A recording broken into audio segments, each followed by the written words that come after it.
በስም አብ ወወልድ ወመንፈስ ቅዱስ አሐዱ አምላክ አሜን።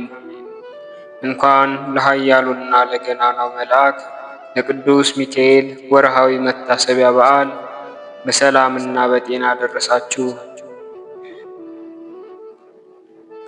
ከዚህ በመቀጠል በግንቦት 12 ቀን የሚጸለይ የሊቀ መልአኩ የቅዱስ ሚካኤልን ድርሳን እንደሚከተለው እናሰማለን። አንድ አምላክ በሚሆን በአብ በወልድ በመንፈስ ቅዱስ ስም በግንቦት 12 ቀን የሚነበብ የክቡር ኃያል የመላእክት አለቃ የቅዱስ ሚካኤል ድርሳን ይህ ነው። በእግዚአብሔር አብ ቸርነት ልመናውና አማላጅነቱ ከእኛ ከሕዝበ ክርስቲያኑ ጋር ለዘላለም ጸንቶ ይኑር አሜን። ወንድሞቻችን ሆይ ለቤተ ክርስቲያን የተሰጠውን ጸጋ እንነግራችኋለን። እግዚአብሔር ከጥንት ሰውን ከመሬት ፈጥሯልና፣ ስለዚህ ከመላእክት ጥቂት ያነሰ ሆነ። ሰው መዋቲ ነውና፣ በመላእክት ግን ሞት የለም ሕማምም የለም። ሰው ደካማ ነው፣ መላእክት ግን ኃያላን ጽኑዓን ናቸው። አንድ ጽኑ ኃያል መልአክ እንደ ወፍጮ ያለውን ደንጊያ አንስቶ ወደ ባህር ወርውሮ ታላቂቱ ሀገር ባቢሎን እንደዚህ ትወድቃለች አለ ብሎ መጽሐፍ እንደተናገረ፣ ሰው መሬታዊ ትሑት ነው፣ መላእክት ግን ልዑላን ሰማያውያን ረቂቃን ናቸው። የመላእክት ፈጣሪ አገልጋዮቹን ነፋሳት የሚላኩትን ነደ እሳት አድርጓቸዋልና። ሰው ጎስቋላ ነው፣ መላእክት ግን ብርሃናውያን ናቸው። ግሩም መልአክ ከሰማይ ወደ ምድር ወረደ፣ ከፊቱ ብርሃንና ግርማ የተነሳም ምድር ብርሃን ሆነች ብሎ አቡ ቀለምሲስ እንደተናገረ። ነገር ግን እግዚአብሔር ሰውን በመልኩ በምሳሌው ስለፈጠረው በማትመረምር ጸጋውም ከፍ ከፍ ስላደረገው በፍጥረቱ ሁሉ ላይ ስለሾመው መላእክትና የመላእክት አለቆች በእግዚአብሔር ቸርነት እንዲራዱት እንዲያገለግሉት ሆኑ። ይልቁንም ከመላእክት ሁሉ መካከል የተመረጠ ኃያል ክቡር ቅዱስ ሚካኤል ነው። እርሱ ለሰው ልጆች የሚራራ መልአክ ይባላል። የነቢያት ተቀዳሚ ሄኖክ እንደዚህ አለ። የመጀመሪያውን ቃል የመላእክትን ጌታ ያለማቋረጥ ሲያመሰግነው ሰማሁ። እርሱ ሚካኤል አዛኝ፣ ይቅር ባይ፣ ከቁጣ የራቀ ነው። ይህ ስም በሚገባ ተሰጥቶታል። እርሱ ምዕመናንን ይጎበኛቸዋልና በመከራቸውም ሁሉ ይረዳቸዋልና። ይልቁንም እግዚአብሔር ከመረጣቸው ከቅዱሳን ወገን ቅዱስ ሚካኤል በልመናው ያላሰበው ማን ነው? በረድኤት ውስጥ ያልጎበኘው ማን ነው? ሄኖክንም መላእክት ወደ ብሔረ ሕያዋን እግዚአብሔር ትእዛዝ ባሳረጉት ጊዜ ያን ጊዜ የመላእክት አለቃ ቅዱስ ሚካኤል ከእርሱ ጋር ነበር። የቃየል ልጆች ስራቸውን በምድር ላይ ባበላሹ ጊዜ እግዚአብሔርም ምድርን በፍል ውሃ ባጠፋት ጊዜ ያን ጊዜ የመላእክት አለቃ ቅዱስ ሚካኤል የበደሉትን ለመቅጣት ጻድቃንን ለመርዳት ስልጣን ተሰጥቶት ነበር። አምላካቸውን የበደሉትን ሕጉን የዘነጉትን እስከ ፍርድ ቀን ፍዳቸውን በሚቀበሉበት ጉድጓድ ያሰራቸው እርሱ ነው። አራቱን አለቆቻቸውንም በኤፍራጥስ ወንዝ ያሰራቸው እርሱ ነው። አዛዝኤልንም እጁን እግሩን አስሮ በጨለማ በወህኒ ቤት ያጋዘው እርሱ ነው። በእግዚአብሔር ፊትም በዝሙታቸው ምድርን ያሳደፏትን ያጠፋቸው እርሱ ነው። መርከብ ተንሳፋ በአራራት ላይ እስክታርፍ ድረስ ኖኅንና ልጆቹን በመርከብ ውስጥ የጠበቀ እርሱ ነው። ሴምንም የአዳም ሥጋ ወደሚያሳርፍበት ቦታ የመራው እርሱ ነው። እርሷም የክርስቶስ መስቀል የተተከለባት ቀራንዮ ናት። መልከ ጼዴቅም የወልደ እግዚአብሔር ምሳሌ ሆኖ ሲያገለግል በነበረበት በዚያ ወራት እርሱ አብሮት ነበር። አብርሃምም ከእግዚአብሔር ታዞ ዮርዳኖስንም ተሻግሮ መልከ ጼዴቅን በተገናኘ ጊዜ የእግዚአብሔር ካህን መልከ ጼዴቅም አብርሃምን በባረከው ጊዜ ኅብስትና ወይንም በሰጠው ጊዜ አብርሃምም በረከቱን ተቀብሎ ካለው ከገንዘቡ ሁሉ አስራት አውጥቶ ለመልከ ጼዴቅ በሰጠው ጊዜ ያን ጊዜ የመላእክት አለቃ ቅዱስ ሚካኤል ከእርሱ ጋር ነበር። በየጊዜው በየሰዓቱ የመላእክት አለቃ የቅዱስ ሚካኤል ልመናው ይገኛል። ታላቁ ነቢይ የእግዚአብሔር አገልጋይ ሙሴም ሕዝቡን በመራ ጊዜ የመላእክት አለቃ ቅዱስ ሚካኤል ባህሩን ከፈለ፣ ፈርዖንንም ከሰራዊቱና ከሰረገላዎቹ ጋር አሰጠመው። ኢሎፍላውያንም ሶምሶንን በወጉት ጊዜ የእግዚአብሔር የኪዳኑ መልአክ ቅዱስ ሚካኤል ሊረዳው ተላከ፣ ረዳውም። በጠላቶቹ ላይም ጽናትን ድል መንሳትን ሰጠው። በተጠማ ጊዜም ከአህያ መንጋጋ ውሃ መነጨለት። ኢሎፍላዊ ጎልያድም የእግዚአብሔርን ሰራዊት በተገዳደረ ጊዜ የእግዚአብሔር የኪዳኑ መልአክ ሚካኤል ተልኮ ጎልያድን ገድሎ ከእስራኤል ልጆች ውርደትን እስኪያርቅ ድረስ ዳዊትን ረዳው።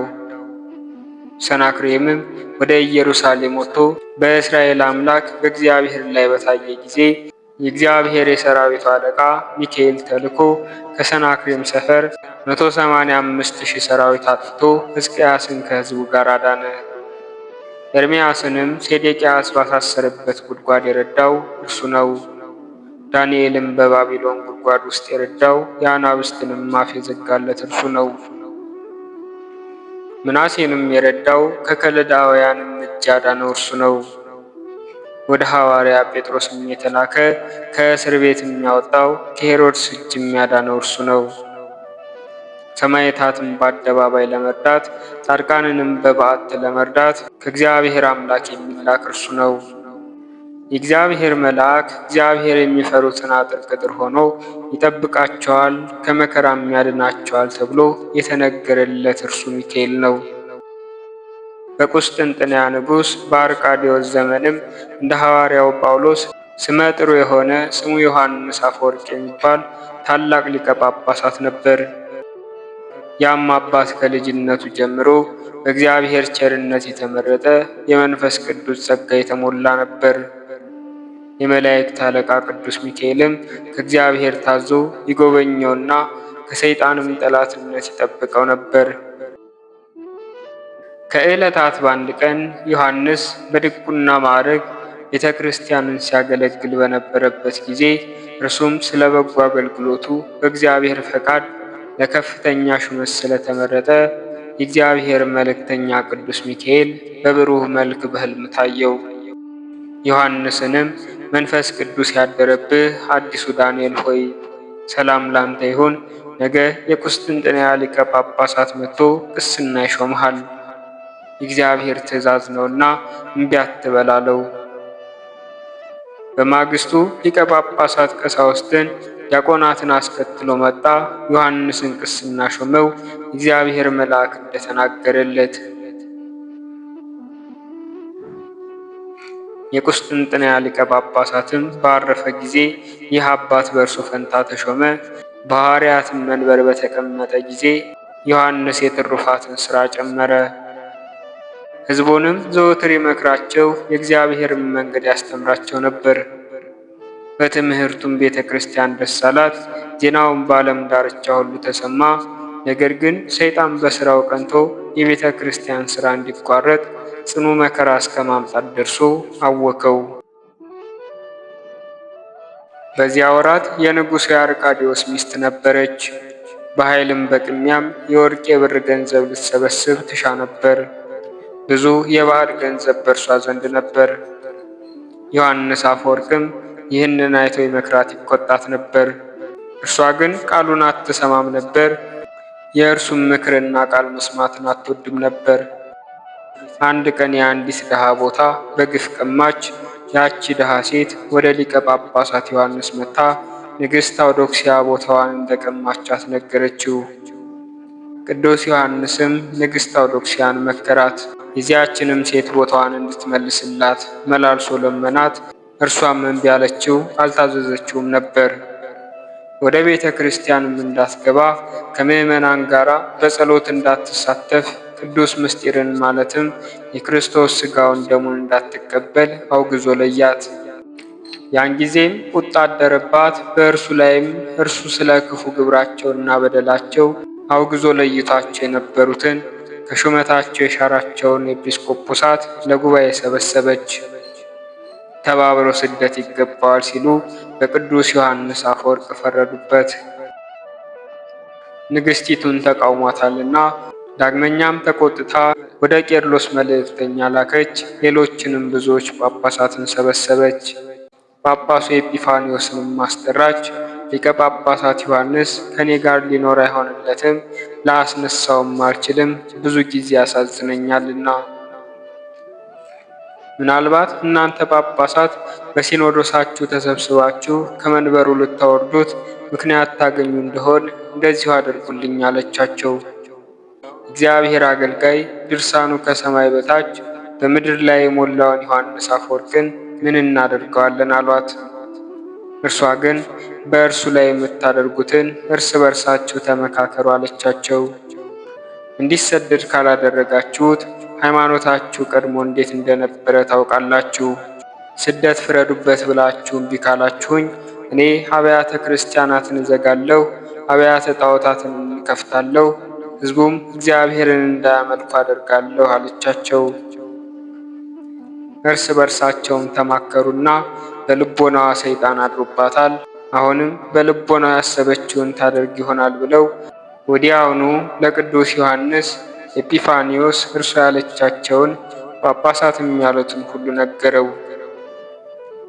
ዮሐንስም ኤጲፋንዮስን እንደዚህ አለው፣ አታይምን? ይህ ሁሉ ሕዝብ በበር ተሰብስበው በመዓልትም በሌሊትም እኔን ይጠብቃሉ። ብቅ ማለትን እንኳን አልችልም፣ እርስ በእርሳቸው ይገዳደላሉና። ሰዎችም እኔን በማፍቀር የንግሥቲቱን ቤት ሊያቃጥሉ ይሻሉ። የዓይናችን ብርሃን ስለሆነ ስለ አባታችን ስለ ሊቀ ጳጳሳት ዮሐንስ ከወላጆቻችን ከሚስቶቻችን ጋር እንሞት እንጂ ከመካከላችንም አናወጣውም ብለው አሁንም ነገ በከበረችው የክርስቲያን ሰንበት ለሕዝቡ የእግዚአብሔርን ቃል እንነግራችኋለን። ልቦናቸውም እስኪመለስ ከእነርሱ ጋር ደስ ብሎን እንታያለን። በፊታቸውም ከንግሥት ጋር እርቅ እናደርጋለን። በልባቸውም አባታችን ከንግሥት ጋር ታርቋል ብለው በደስታ በሰላም ወደ ቤታቸው ይመለሳሉ። ንግሥት አውዶክሲያም ፈረስ ታዘጋጅና በሌሊት ልቧ ወደ ወደደው ትላከኝ አለው። እንግዲህ የቤተ ክርስቲያን ልጆች ምዕመናን ሆይ ንዑድ ክቡር የሆነውን የዮሐንስ አፈወርቅን ሥራ ተመልከቱ። የድሃይቱን ልመና አልናቀም፣ የንግሥቲቱንም ፊት አላፈረም። በሃይማኖት ጨክኖ የእርሷ ያልሆነው እንዳትቀማና እንዳትነጥቅ ንግሥቲቱን ገሰጻት እንጂ። ዳግመኛም ሕጉንና ትእዛዙን እንዳትዳፈርና እንዳትተላለፍ መከራት አስተማራትም።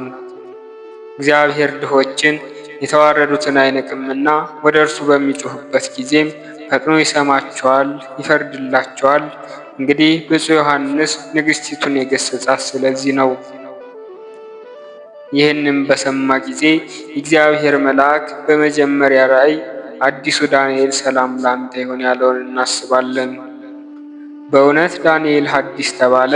ቀዳማዊ ዳንኤል ስለ ዓመፅ ሥራቸው ሕዝቡ የሞት ፍርድ እስኪፈርዱበት ሶስናም በሐሰት የከሰሷትን ረበናትን ዘልፏቸው አሳፍሯቸው ነበርና። ሶስና ግን ከሰው እርዳታ ተስፋ በቆረጠች ጊዜ በልቦናዋ ወደ እግዚአብሔር ጮኸች፣ ልቦናዋ በእግዚአብሔር ታምኗልና። እግዚአብሔርም ዳንኤል በሚባል ጎልማሳ ላይ መንፈስ ቅዱስን አሳደረ። ሕዝቡን ወደ አደባባይ መለሳቸው። ረበናትም ከምስክርነት ቃላቸው የተነሳ አዋረዳቸው፣ አሳፈራቸው። አዲሱ ዳንኤልም ይኸው ብፁዕ ዮሐንስ ነው። በንግሥቲቱ ላይ የቅሚያ መንፈስ ባደረባት ጊዜ የድሃይቱንም ርስት በወሰደች ጊዜ በፊት አባት ለልጁ እንደሚራራለት በፍቅር በቅናት አስተማራት። ለእግዚአብሔር መታዘዝን እምቢ ባለች ጊዜ ግን ሕግ እንደሚያዛው ጉዞ ከምዕመናን ለያት። በድህነትና በብልጽግና ምክንያት ያለ ፍርሃት ያለ ኀፍረት ሕጉንና ፍርዱን ሊያስተምሩ ከእግዚአብሔር ዘንድ ትእዛዝ ለካህናት ተሰጥቷልና። የካህን ከንፈሮች ምክርን ይጠብቃሉና በልቦናቸውም የእውነትን ሕግ ይመረምራሉና ካህን ሁሉን የሚገዛ እግዚአብሔር የሾመው ዳኛ ነውና ተብሎ እንደተጻፈ። ስለዚህም የብፁዕ ዮሐንስ ከንፈሮች ማስተማርን ገንዘብ አደረጉ። በሕግ የታዘዘውን ፈረደ እንጂ ድሃይቱን አልናቀም፣ ንግሥቲቱን አላፈረም። ዳንኤል ማለት እግዚአብሔር የሰጠኝ ዳኛ ማለት ነውና። እንግዲህ መልአክ አዲሱ ዳንኤል ብሎ የጠራው ስለዚህ ነው። ብፁዕ ዮሐንስ በእርሱ ምክንያት በቤተ ክርስቲያን ሁከት እንዳይሆን አሰበ። ስለዚህም በሃይማኖት በቅንነት ራሱን አሳልፎ ሰጠ። ንግሥቲቱም አጥራቅ ከሚባለው ደሴት እስክታግዘው ድረስ ደርሶ፣ ስለዚህም ኤጲስቆጶስ ኤጲፋኖስ እንደዚህ አለው፣ ነገ በሰንበት ቀን ለሕዝቡ የፍቅርና የሰላም ቃል እንነግራቸዋለን፣ ልባቸው እስኪረጋጋ ድረስ። እነርሱ አባታችን ከንግሥት ጋር ታረቀ ብለው ወደ ቤታቸው እስኪመለሱ ድረስ ንግሥት ግን የወደደችውን ታድርጋለው። ኤጲፋንዮስም ይህንን ነገር ከሊቀ ጳጳሳት ሰምቶ ተመለሰ። በሌሊትም ዮሐንስ ወጥቶ ወደ እርሷ ሄደ። ወደ ሩቅ አገር እግዚአብሔርን ወደማያውቁ ለፀሐይና ለጨረቃ ለእንጨት ለድንጋይ ወደሚሰግዱ ሰዎች ሰደደችው። ዮሐንስም አጥራኪያ ወደ ተባለችው አገር ደረሰ። በዚያም የእግዚአብሔርን ቃል ነገራቸው፣ አስተማራቸውም። ሁሉም በጌታችን በኢየሱስ ክርስቶስ አመኑ። ክብር ምስጋና ለእርሱ ይሁን ለዘላለሙ አሜን። የምሕረትና የይቅርታ መልአክ በሆነ በመላእክት አለቃ በቅዱስ ሚካኤል አማላጅነት ብዙዎችን አብያተ ክርስቲያን አሰሩ። ዮሐንስ አፈወርቅን ቀደሰላቸው። ጳጳሳትን፣ ቀሳውስትን፣ ዲያቆናትንም ሾመላቸው። በስደት ሳለ ግንቦት 12 ቀን አርፎ በአጥራኪያ ደሴት ተቀበረ። በመንግሥተ ሰማያትም የክብርና የምስክርነት አክሊልንም ተቀዳጀ። በሰማያትም ነፍሱ ከጻድቃንና ከሰማዕታት ነፍስ ጋር ደስ አላት። ይህ ሁሉ የሆነው በመላእክት አለቃ በቅዱስ ሚካኤል አማላጅነት ነው። ዳንኤልም በጉድጓድ ውስጥ የጎበኘው የአንበሶችን አፍ የዘጋለት እርሱ በእውነተኛ ሃይማኖት ገድሉን እስኪፈጽም ድረስ እግዚአብሔርንም ደስ እስኪያሰኘው ድረስ ብፁዕ ዮሐንስን ይረዳው ነበርና። የመላእክት አለቃ የቅዱስ ሚካኤል ልመናው እንዲሁም አማላጅነቱ የሊቀ ጳጳሳቱ የቅዱስ ዮሐንስ አፈወርቅ ጸሎት ከእኛ ጋር ይኖር ለዘላለሙ አሜን። የመላእክት አለቃ ቅዱስ ሚካኤል ያደረገው ተአምር ይህ ነው። ብርሃንን እንደ ልብስ የሚጎናጸፍ የእሳት ፍምን በክንፉ ውስጥ ያለ አማላጅነቱ ወዳጁን የሚጠሉትን የሰይጣናት ሰራዊትን ያጥፋቸው ለዘላለሙ አሜን። ከሮም ታላላቅ ሰዎች አንድ ክርስቲያን ሰው እንደነበረ ተነገረ። በዚህ ዓለም ገንዘብና ሀብት እጅግ የከበረ ባለጠጋ ነበር። ሚስቱ ግን የማትወልድ መካን ነበረች። ልጅ ስለሌላቸውም ሁለቱም በጽኑ ሐዘን ይኖሩ ነበር። በብዛትም ጾምን ይጾሙ፣ ይለምኑ፣ ይጸልዩ፣ ይማጸኑ ነበር። ልጅ ይሰጣቸውም ዘንድ የመላእክት አለቃ የቅዱስ ሚካኤልን ፈጣሪ እግዚአብሔርን ይማልዱ ነበር። በፍጹም ምህላ በብዙ ልመና እንዲህ ሲያደርጉ ኖሩ። እንደዚህ ባለ ግብር ሳሉ የመላእክት አለቃ የቅዱስ ሚካኤል በዓል የሚከበርበት ቀን ደረሰ። ይኸውም ኅዳር 12 ቀን ነው። ስንቃቸውን አዘጋጁ። ለመንገድ የሚያስፈልጋቸውን ሁሉ በሐሳባቸውም የመላእክት አለቃ የቅዱስ ሚካኤልን በዓል መታሰቢያ ያደርጉ ዘንድ ይተጉ ነበር። ረቡዕ ጥቅም ሊሆናቸው ያ ሰው ከሚስቱና ከሚላኩት ከቤተሰቦቹ ጋር ወደ ቤተ ክርስቲያን ሄደ። በመንገድ ሲሄድ ሚስቱ ሌሎች ሕዝበ ክርስቲያን የመላእክት አለቃ የቅዱስ ሚካኤልን በዓል ሊያከብሩ ሲሄዱ አየች።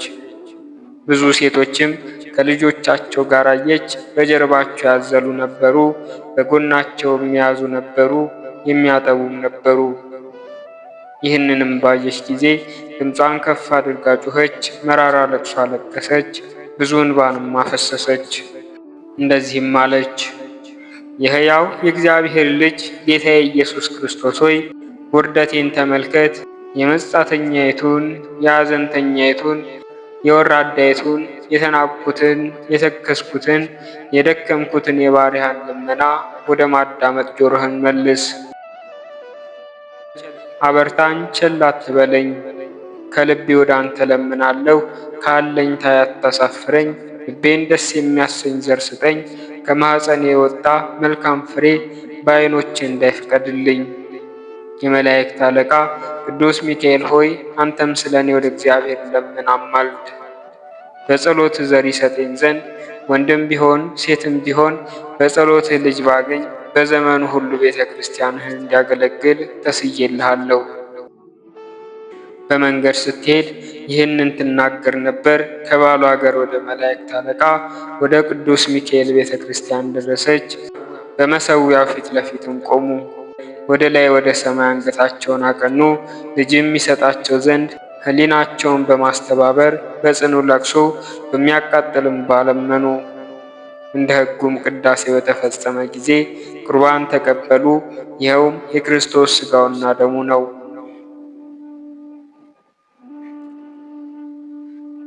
ካህኑም ከባረካቸው በኋላ ሕዝቡ ሁሉ ወደ ቤታቸው ተመለሱ። ያቺ ሴት ግን ከቤተ ክርስቲያን አልወጣችም፣ አምዱን ተጠግታ አንቀላፋች። በዚህች ሌሊትም በልቧ በፍጹም ሐዘን እያሰላሰለች ብርሃናዊ መልአክ ታያት። እንደዚህም አላት፣ አንቺ ሴት አትዘኚ፣ እግዚአብሔር የልቦናሽን ምኞት ተቀብሎታል። ከአንደበትሽ የወጣውን ልመና ሰማ። ልጅም ትወልጂ ዘንድ ማኅፀንሽን ከፍቶልሻል። አሁንም ወንድ ልጅ ትጸንሻለሽ፣ ትወልጃለሽም። በወለድሽም ጊዜ ስሙን ተስፋ ሚካኤል በይው። ከእንቅልፏም በነቃሽ ጊዜ ፍጹም ደስታ ደስ አላት። ይህንን ቃል ስለሰማች ልቧ ደስ አለው። እግዚአብሔርንም አመሰገነች። ደስ ብሏትም ወደ ቤቷ ተመለሰች። እግዚአብሔርም በመልአኩ ቃል የተናገረውን አጸናላት።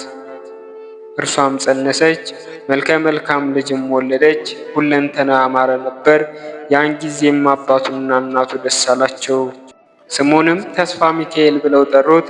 በተወለደበትም ቀን በዓል አደረጉ። ለድሆችም ለጦም አዳሪዎች ምጽዋት ሰጡ። የተራቡትን አበሉ፣ የተጠሙትን አጠጡ። ልጅም ስላገኙ ለአገሩ ታላላቅ ሰዎች ለሕዝቡም ሁሉ እግዚአብሔርን እያመሰገኑ የመላእክት አለቃ የቅዱስ ሚካኤልን የጸሎቱን ኃይል እየመሰከሩ ታላቅ ምሳ አደረጉ።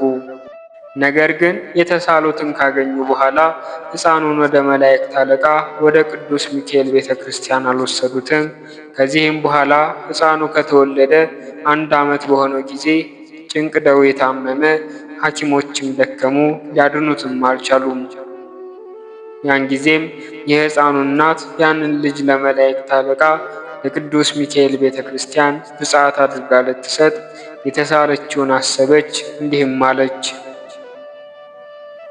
በልጄ ላይ ስለደረሰው ደዌ አሁን አወቅኩ። እንደተሳልኩት ልጄን ለቅዱስ ሚካኤል ቤተ ክርስቲያን ወስጄ ስላልሰጠሁት እኔ ኃጢአት ሰርቻለሁ። ከዚህ በኋላ ፈጥና ተነሳችና ልጇንም ታቅፋ ወደ መላእክት አለቃ ወደ ቅዱስ ሚካኤል ቤተ ክርስቲያን ወሰደችው። ወደ ውስጥ አስገብታ በቤተ ክርስቲያን ከተጸለየበት ውሃ ረጨችው። በቀንዲል ከሚበራው ዘይትም ቀባችው። እንደዚህ እያለች ጌታዬ የመላእክት አለቃ ሚካኤል ሆይ ልጄን ከዚህ ብርቱና ጽኑ ከሆነ ደዌ አድነው፣ ፈውሰውም። ከዚህ ደዌ ብታድነው እስከ ዕለተ ሞቱ ቤተ ክርስቲያንህን እንዲያገለግል አድርገዋለሁ። ልጁም በዚያች ሰዓት ወዲያውኑ ዳነ። ከደዌውም ከተፈወሰ በኋላ ሕፃኑ አድጎ ለመላእክት አለቃ ለቅዱስ ሚካኤል ቤተ ክርስቲያን ባለ በዘመኑ ሁሉ በመልካም ምግባር በፍጹም ተጠምዶ ሲያገለግል ኖረ። ያቺ ሴትም ልዑል እግዚአብሔርን እያመሰገነች የመላእክት አለቃ የቅዱስ ሚካኤልንም ታምራቱን እየተናገረች ደስ ብሏት ወደ ቤቷ ተመለሰች። የጥምቀት ልጆች ሆይ እኛንም እንደዚሁ በነፍስ በሥጋ ከሚመጣው የኃጢአት ደዌ ያድነን ይፈውሰንም። ከእርሱ በሚገኝ ጸጋ ይርዳን። ከዓለም ክፉ ነገር የሚያድነን የኃጢአትን እስራት ከኛ ላይ ያርቅ። እግዚአብሔርን ደስ ካሰኙት ተለይተን እንዳንቀር ለዘላለሙ አሜን። አንድ አምላክ በሚሆን በአብ በወልድ በመንፈስ ቅዱስ ስም ግንቦት 12 ቀን የመላእክት አለቃ የቅዱስ ሚካኤል በዓል መታሰቢያ ነው።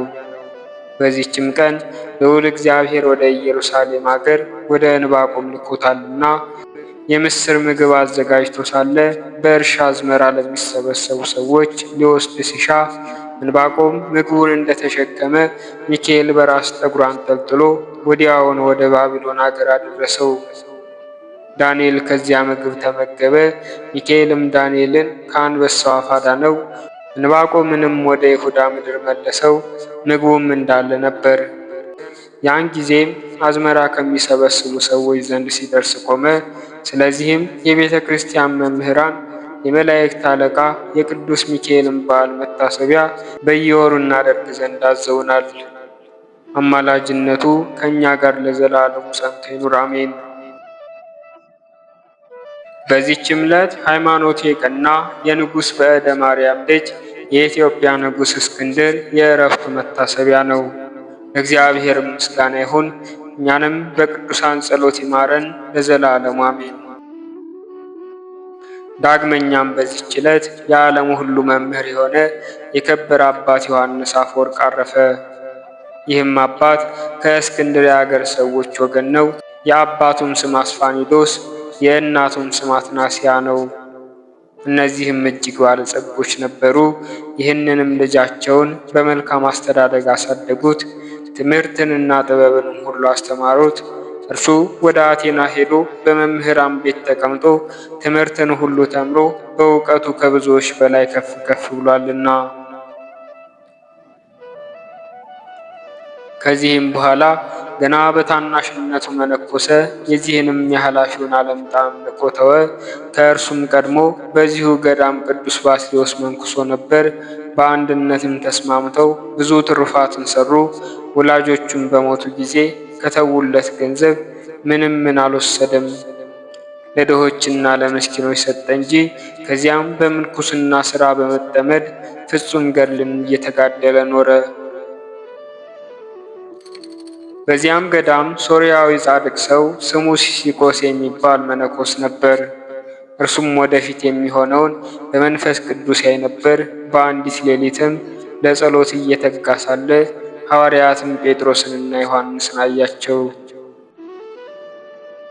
ወደ ዮሐንስ አፈወርቅ ገብተው ጴጥሮስ መክፈቻ ሰጠው፣ ወንጌላዊ ዮሐንስም ወንጌልን ሰጠው።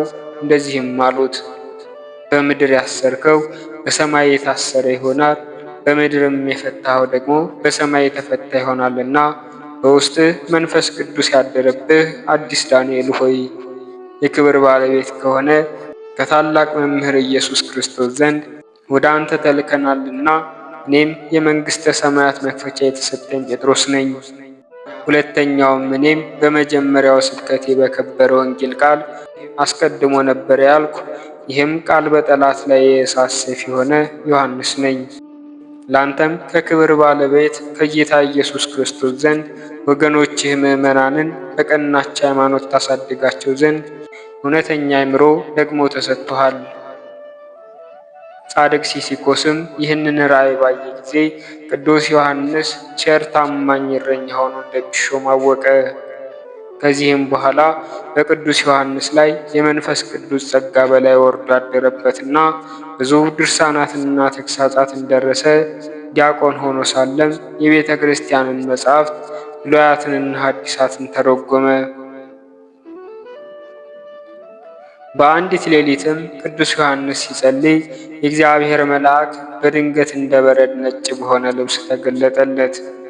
ቅዱስ ዮሐንስም ሲያየው ደንግጦ በምድር ላይ ወደቀ። መልአኩም አርአያውን ለውጦ እንደ ሰው ሆኖ ታየው። ወዳጅ አዲስ ዳንኤል ሆይ አትፍራ፣ ተነስ አለው። የቅዱስ ዮሐንስም ልቡ ተጽናንቶ ጌታዬ አንተ ማነህ? ግርማህስ አስፈርቶኛልና አለው። የእግዚአብሔር መልአክም ትሰራው ዘንድ የሚገባህን ልነግርህ ወደ አንተ የተላኩ ነኝ። አሁንም እግዚአብሔር አምላክ ያዘዘህን ሁሉ ለመስራት ልብህን አበርታ። ቃልህ ከጽንፍ እስከ ጽንፍ በአራቱ ማዕዘን ይደርሳልና እልፍ አእላፋትም ትምህርትህን ተቀብለው ትእዛዝህን ሰምተው ወደ ፈጣሪያቸው እግዚአብሔር ተመልሰው ይድናሉና በእግዚአብሔርም መንግሥት ውስጥ የጸና የብርሃን አምድ ትሆናለህና እነሆ የአንጾኪያ ሊቀ ጳጳሳት ወደ አንተ ይመጣል። ከእርሱም ጋር ሁሉም ካህናትና ዲያቆናት በየማዕረጋቸው የሚያዝህን ማድረግ እግዚአብሔር ትእዛዝ ነውና ልትተላለፍ አይገባህም አለው። ከዚያም በኋላ ያ መልአክ ለአባ ፊላትያኖስ ተገልጦ ቅዱስ ዮሐንስን ቅስና እንዲሾመው አዘዘው። በማግስቱም ሊቀ ጳጳሳቱ መጣ፣ እሱ ጋርም ካህናት አሉ። ይህንንም ቅዱስ ዮሐንስን ይዞ ቅስና ሾመው። የቁስጥንጥንያ ሊቀ ጳጳሳት ባረፈ ጊዜ ንጉሥ አርቃዲዎስ ልኮ አስመጥቶ ቅዱስ ዮሐንስን በቁስጥንጥንያ ላይ ሊቀ ጵጵስና ሾመው። አባቶቻችን ሐዋርያት እንደሚያደርጉት በሊቀ ጵጵስናው ሥራ ላይ ጸና። ሕይወትነት ባላቸው ትምህርቶችና ተግሳጾች ሕዝቡን ሁልጊዜ የሚያስተምር ሆነ። ለእግዚአብሔር ምስጋና ይሁን። እኛንም በዚህ አባት ጸሎት ይማረን፣ በረከቱም ከእኛ ጋር ትኑር ለዘላለሙ አሜን። ዳግመኛም በዚች ቀን በኢየሩሳሌም ሀገር በጎልጎታ ላይ ከፀሐይ በልጦ በሚበራ ብርሃን የከበረ መስቀል መገለጥ ሆነ። ይኸውም ለኢየሩሳሌም አባ ቄርሎስ ኤጲስቆጶስ ሆኖ በተሾመባት በታላቁ ቆስጠንጢኖስ ልጅ በሚያንሰው ቆስጠንጢኖስ ዘመነ መንግስት ነው። መገለጡም የሆነው ከቀኑ በ6 ሰዓት ነው። የመስቀሉን ብርሃን የፀሐዩን ብርሃን ሸፍኖ በግልጥ እየታየ እስከ 9 ሰዓት ቆየ።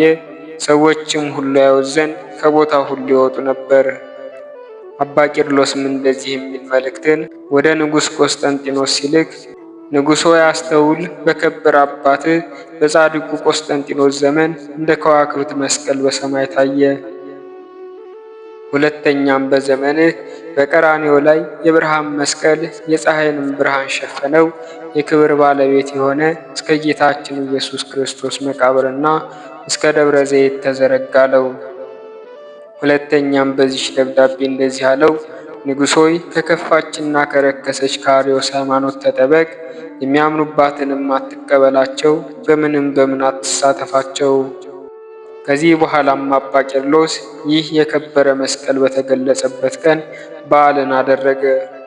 እርሱ በስውርና በግልጥ ለሚመጣብን ጠላት ተዋግተን የምንድንበት የጦር መሳሪያችን ነውና በጸና እምነት በምንማጸንበት ጊዜ ለእግዚአብሔርም በመስቀሉ ላዳነን በከበረ ደሙን ፈሳሽነት ላነጻን ምስጋና ይሁን። ዛሬም ከሚጣላን ሁሉ ይጠብቀን፣ ይቅርም ይበለን ለዘላለሙ አሜን። ዳግመኛም በዚች ቀን የመላልኤል ልጅ የያሬድ የዕረፍቱ መታሰቢያ ነው። ያሬድም 162 ዓመት ኖሮ ሄኖክን ወለደው። ሄኖክንም ከወለደው በኋላ 800 ዓመት ኖረ፣ ወንዶችንና ሴቶችንም ወለደ። መላው ዘመኑም 932 ዓመት ሆነው። በዕለተ ዓርብም በ3 ሰዓት አረፈ። ለእግዚአብሔር ምስጋና ይሁን። የቀደሙ አባቶቻችንም በረከታቸው ከእኛ ጋር ትኑር ለዘላለሙ አሜን። በዚህችም ቀን የመነኮሳት ሁሉ አለቃ ሐዋርያንና ሰማዕት የታላቁ መምህር የክቡር አባታችን ተክለ ሃይማኖት የሥጋው ፍልሰት ሆነ። የፍልሰቱን ምክንያት በ56 ዓመት ከዋሻ ውስጥ ወደ አነጹልህ መቃብር ያፈልሱታል ብሎ እግዚአብሔር የነገረው ዘመን በደረሰ ጊዜ ያን ጊዜም ተአምር ተደርጎ ዕውራን አዩ፣ አንካሶችም ተስተካከሉ። ይህም በወራሴ መንበሩ በአባ ሕዝቅያስ ዘመን ሆነ። ዕለቱም ግንቦት 12 ነው። እግዚአብሔር ምስጋና ይሁን። እኛንም ተጋዳይ በሆነ ሰው በጻድቁ አባታችን በተክለ ሃይማኖት ጌታን ደስ ባሰኙት በቅዱሳን ሁሉ ጸሎት ይማረን ለዘላለሙ አሜን። በዚህችም ዕለት ሰማዕታት የሆኑ የዲያቆን ሚናስና የእስጢፋኖስ መታሰቢያቸው ነው። በረከታቸውም ከእኛ ጋር ትኑር ለዘላለሙ አሜን። ዳግመኛም በዚህች ቀን በአባታችን ተክለ ሃይማኖት መንበር ከተሾሙ መምህራን 17ኛ ቁጥር የሆነ የደብረ ሊባኖስ መምህር ክቡር አባ አብርሃም አረፈ። እግዚአብሔር ምስጋና ይሁን። እኛንም በጸሎቱ ይማረን ለዘላለሙ አሜን። ወስብሐት ለእግዚአብሔር ወለወላዲቱ ድንግል ወለመስቀሉ ክቡር። ይቆየን።